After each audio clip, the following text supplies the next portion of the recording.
Hi friends, अभी हम R S Agarwal की बुक करने जा रहे हैं क्लास 9th के लिए। और ये अपना एक्सरसाइज भी है 9A करेंगे हम अभी कॉन्ग्रुएंट ट्रायंगल। सबसे पहले बता दूं कि इस चैप्टर में टफनेस कुछ नहीं है। लोग बेकार का ऐसे टफ बना कर रख दिए हैं। ये वीडियो देखो और इसके बाद मैं एक और इसका जो थ्योरेटिकल वीडियो होगा वो ये कर लाऊंगा, ठीक है। अगर इतना देख लेते हो तो पूरी चैप्टर बहुत अच्छे से समझ में आ जाएगा। बहुत ही सिंपल होता है ये, बस ध्यान से आपको देखने की ज़रूरत है और हो सके तो उसको लिखते जाओ, नोट्स बनाते जाओ, ठीक है। लेकिन एक बार सुनना ज़रूर बढ़िया से, ताकि समझ में आए और माइंड में पूरा सेट हो जाए। अपना पहला क्वेश्चन है, एक चीज़ और बता दूँ कि ये लेटेस्ट बुक है, 2025 का एडिशन है ये बुक का, ठीक ना। तो आपको समझ में लेटेस्ट बातें आएंगी और सारे क्वेश्चन कवर हो जाएंगे। तो पहला क्वेश्चन है 9A का, in the given figure A B parallel C D and O is the mid point of A D. मतलब क्या, देखो जरा सा, ये ए बी और ये सी डी पैरेलल है और जो ओ है ना मिड पॉइंट है किसका, ए डी का। ये जो ए डी है उसका मिड पॉइंट है। ये मिड पॉइंट कहने का मतलब क्या हुआ, ये पूरी लाइन को मिड पॉइंट से मान लो कि एक लाइन मैं यहाँ से ड्रॉ करूँ, यहाँ से यहाँ तक है ना, यहाँ से यहाँ तक, और बताऊँ तो मैं बताऊँ कि मिड पॉइंट ये वाला है, तो मतलब क्या हुआ, यहाँ से यहाँ तक की दूरी और यहाँ से यहाँ तक की दूरी दोनों बराबर होगी। मिड पॉइंट का यही मतलब है, ठीक है। तो जो दिया है उसको पहले लिख लो। इस तरह के क्वेश्चन को बनाने का एक तरीका होता है, वो तरीका अगर फॉलो करोगे तो मार्क्स पूरे आएंगे, नहीं तो फिर मार्क्स कट जाएंगे। तो पहले जो दिया है लिख लो। क्या दिया हुआ है कि A B parallel C D, ये बात है। दूसरी बात क्या है कि ये मिड पॉइंट है इसका, तो हम इसे डायरेक्ट लिख सकते हैं। क्या लिख सकते हैं कि ए से ओ तक और ओ से डी तक इक्वल हैं, तो ए से ओ इक्वल ओ से डी। आप चाहें तो ऐसे भी लिख सकते हैं कि O is the mid point of A D, लेकिन वो अच्छा वो मैथमेटिकल पोर्शन नहीं है, वो आपका इंग्लिश का लैंग्वेज हो जाएगा ना। आपको मैथ में लिखना है, तो क्योंकि मैथ्स हम पढ़ रहे हैं, तो O D equal to O A equal to O D हम लिख सकते हैं, ठीक है। आप ओ ए लिखो, ए ओ लिखो, बात बराबर है। ये हमें दिया हुआ है। प्रूफ क्या करना है, टू प्रूफ क्या करना है, पहला ये वाला है, दूसरा ये वाला है। तो फर्स्ट में है triangle A O B congruent to triangle D O C. दूसरा क्या है, O is the mid point of B C, O is the mid point of B C. अच्छा देखो, क्वेश्चन में लिखा हुआ है O is the mid point of B C, लेकिन मैथमेटिकल टर्म ये नहीं है। मैथमेटिकल टर्म है कि बी सी का जो है ना, बी सी का ओ मिड पॉइंट है। आपको प्रूफ करना होगा B O equal to O C. Clear ना, बढ़ते हैं आगे। तो ऐसे क्वेश्चन में ध्यान देना, ऐसे क्वेश्चन में कभी भी आपको पूछा जाए कि दो साइड इक्वल करना है या दो एंगल इक्वल करना है, किसी दो ट्रायंगल में दो साइड इक्वल करना है या कोई दो एंगल इक्वल करना है, तो सिंपल आपको करना क्या है, ये पहला वाला ट्रायंगल और दूसरा वाला ट्रायंगल दोनों को कॉन्ग्रुएंट कर दो। ये ट्रिक याद रखना हमेशा, इससे हमेशा बनेगा, ठीक ना। तो हम करेंगे प्रूफ। बहुत सिंपल क्वेश्चन है, कुछ ही लाइन बन जाएंगे, ठीक है। करना क्या है, थोड़ा सा आगे सरका दूँ, ऊपर वाला ट्रायंगल और नीचे वाला ट्रायंगल आपको प्रूफ करना है कि दोनों कॉन्ग्रुएंट हैं। तो कॉन्ग्रुएंट करने के पहले क्या करना है कि in triangle A O B and triangle C O D, दो ट्रायंगल में हमें तीन बातें इक्वल करनी होती हैं। क्या क्या, दिस इक्वल टू दिस तो है ही हमें दिया हुआ, पहली बात। दूसरा, ये दोनों पैरेलल है।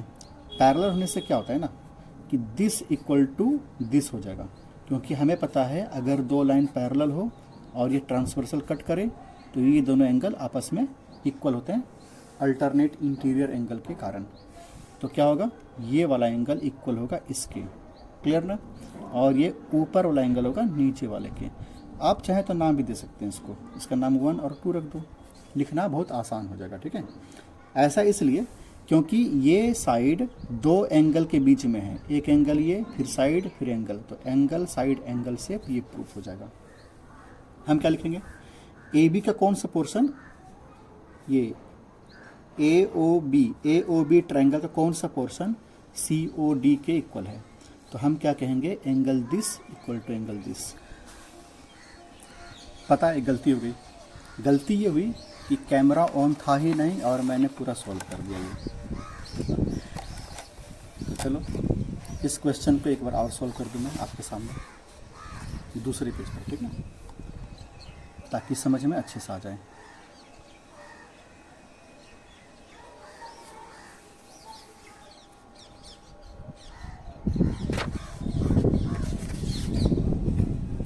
उड़ेगा बार बार, हवा चल रही है। चलो इसे मैंने फिक्स कर दिया है कैप की हेल्प से, ठीक ना। तो करना क्या है ना, लिखेंगे हम इन ट्रायंगल ए ओ बी, जो हमें क्वेश्चन में दिया है ना हम वही लिखेंगे, ए ओ बी और D O C, A O B in triangle A O B and triangle D O C. A O B में और डी ओ सी में क्या क्या इक्वल है, ये दोनों इक्वल होगा, है ना, अल्टरनेट इंटीरियर एंगल। दूसरा क्या होगा, 1 और 2 आपस में इक्वल होगा, ये वर्टिकली अपोजिट एंगल्स होंगे। दूसरा क्या, तीसरा क्या होगा, ये साइड इक्वल टू ये वाली साइड हो जाएगी, तीनों क्लिक दो हो जाएगा, ठीक है। तो करना क्या है, पहले हम यहाँ शुरू करेंगे, angle A equal to angle उधर का है डी, इस ट्रायंगल का एंगल ए उस ट्रायंगल का एंगल डी आपस में इक्वल है। तो ट्रायंगल ए ओ बी है ना, तो ए ओ बी के नीचे ही ये वाला ए लिखना है, ए ओ बी के नीचे ये लिखना है, और डी ओ सी के नीचे डी ही लिखना है। तो डी ओ सी है उसका एंगल डी लिखना है उसके नीचे, ठीक ना। क्यों ऐसा हुआ, तो ये ऑल्टरनेट इंटीरियर एंगल्स, बस हो गया ख़त्म काम। दूसरा, this side equal to this side, क्या लिखेंगे हम, A O equal to O D. क्यों ऐसा हुआ, ये हमारे क्वेश्चन में दिया हुआ था, तो सिंपली लिखो गिवन। तीसरा क्या हुआ, एंगल इस ट्रायंगल का एंगल 2, तो इस ट्रायंगल के नीचे ही एंगल 2 लिखना और उसका एंगल 1, कभी भी इसके नीचे 1 मत लिखना। क्यों, ये ए ओ बी है, तो ए ओ बी में ट्रायंगल 2 है ना कि 1, ए ओ बी में इस ट्रायंगल में 2 वाला ही है, 1 तो उसका हो गया, तो उसके नीचे 1 लिखना है। आ रही बात समझ में, क्यों ऐसा हुआ, इसे बोलते हैं वर्टिकली अपोजिट एंगल्स।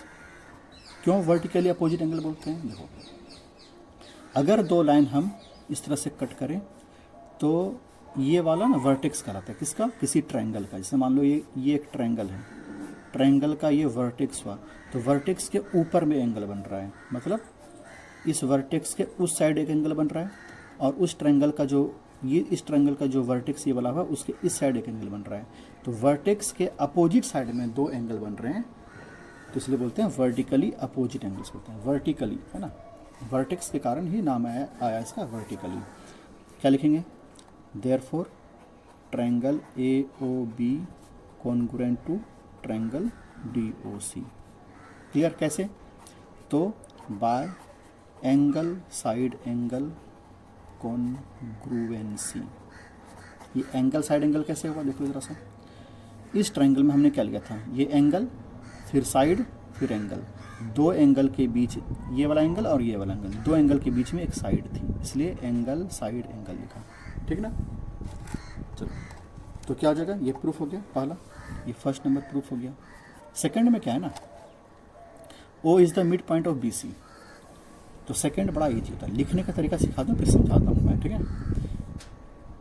जब भी ऐसा आए डायग्राम में देखिए, O is the mid point of B C कहाँ है, ये बी सी हुआ, उसका मिड पॉइंट ओ हुआ, मतलब बी से लेकर ओ तक और ओ से लेकर सी तक आपस में साइड इक्वल हैं, तो लिखो B O equal to O C, है ना। लिखो क्या लिखना है, B O equal to O C, क्यों, by C P C T corresponding part of congruent triangles.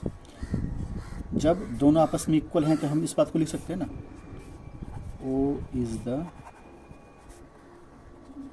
Mid point of BC, है ना, BC का मिड पॉइंट है।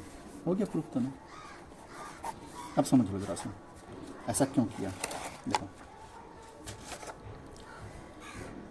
ये ट्रायंगल है और ये वाली ट्रायंगल है, दोनों ट्रायंगल में क्या अंतर है? अंतर नहीं, सेम क्या है, ये एंगल इक्वल टू ये वाला एंगल, ये वाली साइड इक्वल टू ये वाली साइड, ये एंगल इक्वल टू ये एंगल। तो दोनों ट्रायंगल जब आपस में कॉन्ग्रुएंट हुए, कॉन्ग्रुएंट का मतलब क्या होता है ना, दोनों ट्रायंगल एग्जैक्ट इक्वल हैं। इसका मतलब क्या हुआ, इसकी हर एक साइड आपस में इक्वल होगी, हर एक नहीं, करस्पॉन्डिंग पार्ट। ये वाला उसके इक्वल होगा, ये वाला इसके इक्वल नहीं हो सकता कभी, ये वाला उसके इक्वल नहीं हो सकता। वो अलग कैसे कभी कभी हो जाते हैं, अलग बात है वो, लेकिन करस्पॉन्डिंग पार्ट करना है। जैसे अपना राइट साइड सामने वाले का राइट साइड के जैसा होता है, तो अपना इसका लेफ्ट उसके लेफ्ट के जैसा, इसका ये वाला एंगल उसके ये वाला एंगल के जैसा, ये एंगल ये वाला,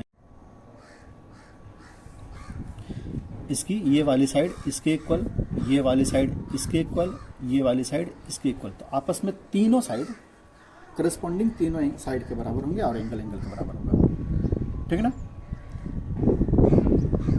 तो इसी को हम बोलते हैं CPCT, corresponding part of congruent triangle. ठीक है, पढ़ते हैं आगे।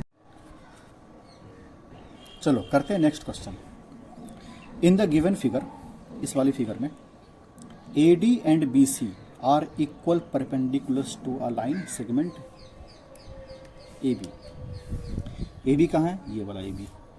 इस AB पर, है ना, AD और BC, कहाँ AD और BC दोनों परपेंडिकुलर हैं, मतलब 90 डिग्री बना रहे हैं। ये 90 बना रहा है, ये भी 90 बना रहा है, और दोनों इक्वल भी हैं। इक्वल हैं इसलिए यहाँ पर मार्क लगा हुआ है, इक्वल दोनों हैं इसलिए आपस में दोनों इक्वल, ठीक है।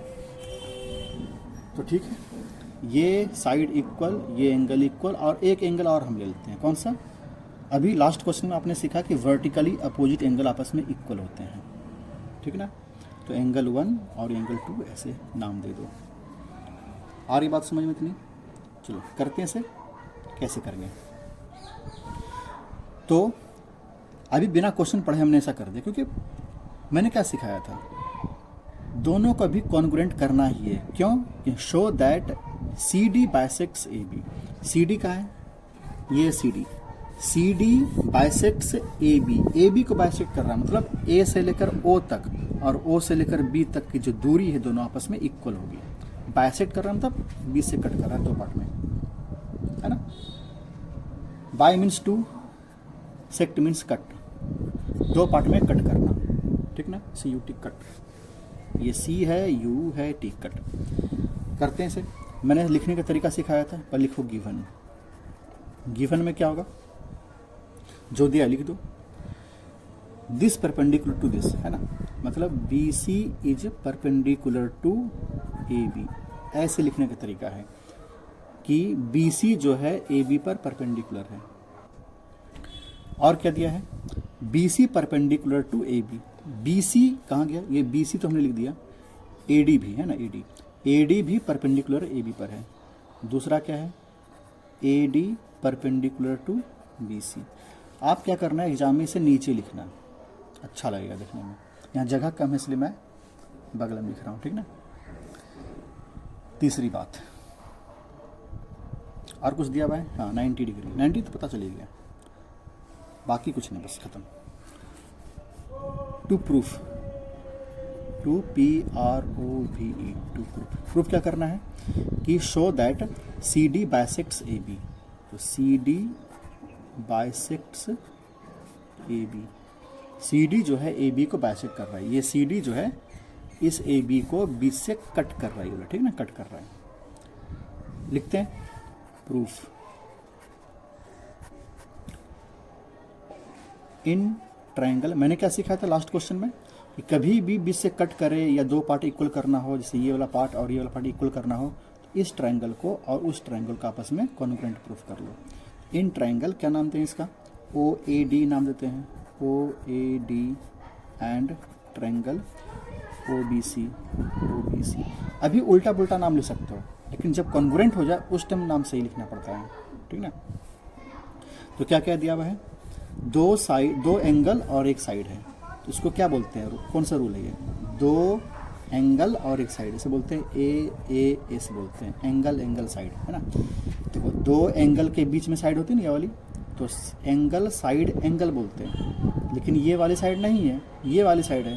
तो पहले इस एंगल को, फिर इस एंगल को, फिर इस साइड तक जाएंगे, तो एंगल एंगल साइड होती है। क्लियर करते हैं, क्या लिखेंगे हम, इस ट्रायंगल में ये वाला एंगल, एंगल 1 इक्वल टू उसका एंगल 2, ठीक ना। इसका एंगल ये, उसका एंगल वो, इसका नाम है ए, उसका नाम बी है।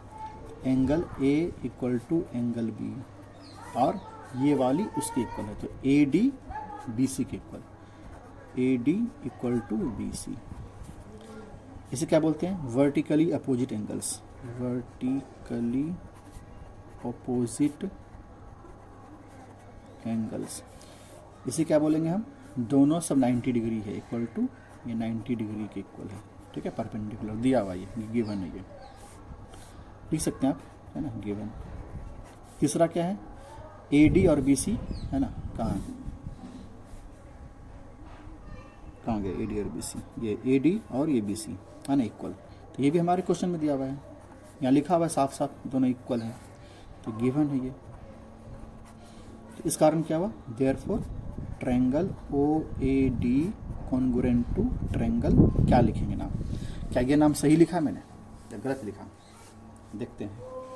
पहले हमने लिखा ओ, तो इस ट्रायंगल का ओ हुआ, तो इस ट्रायंगल का ओ उस ट्रायंगल के किस एंगल के बराबर है, तो इसका ओ उसके ओ के बराबर है, यहाँ लिखो ओ। अब लिखा है ए, इस ट्रायंगल का ए उसके किसके इक्वल है, इस ट्रायंगल का ए उस ट्रायंगल के बी के इक्वल है, तो हम बी लिखेंगे। अगला डी, इस ट्रायंगल का डी किसके इक्वल है, नहीं पता हमें, तो इस साइड के सामने है ना, ये दो एंगल को छोड़कर जो तीसरा बच गया वही है, तो उसमें भी दो छोड़कर जो तीसरा बच गया वही है ना, तो डी सी के इक्वल होगा, तो डी के जगह पे हमें लिखना है सी। ये तरीका हुआ लिखने का, ठीक ना। कैसे हुआ, तो इस रूल से, by A S congruency, congruency, clear. अब क्या करना है, C D bisects A B, मैंने क्या सिखाया था, दो ट्रायंगल जब आपस में कॉन्ग्रुएंट हो जाएं तो आपस में सारे साइड करस्पॉन्डिंग साइड इक्वल होते हैं, तो ये वाली साइड इसके इक्वल होगी, हम लिखेंगे therefore A O equal to B O, है ना, इसका ए ओ उसका बी ओ लिखो, ओ बी लिखो, बात बराबर है। जब दोनों इक्वल हो जाएंगे कैसे, तो by C P C T, ठीक ना। जब सी पी सी टी से दोनों इक्वल हो गए, जब ये इसके इक्वल हो गए, तो बोल सकते हैं कि ये बीच से कट कर रहा है, ये है ना, बीच से जा रहा है, ये क्या बोलेंगे, तो जो लिखा हो तुम्हारा क्वेश्चन में लिख लो उसे, C D bisects A D, है ना, A D A B, proved, है ना, प्रूव हो गया। इतना सिंपल था ये, बढ़ते हैं आगे।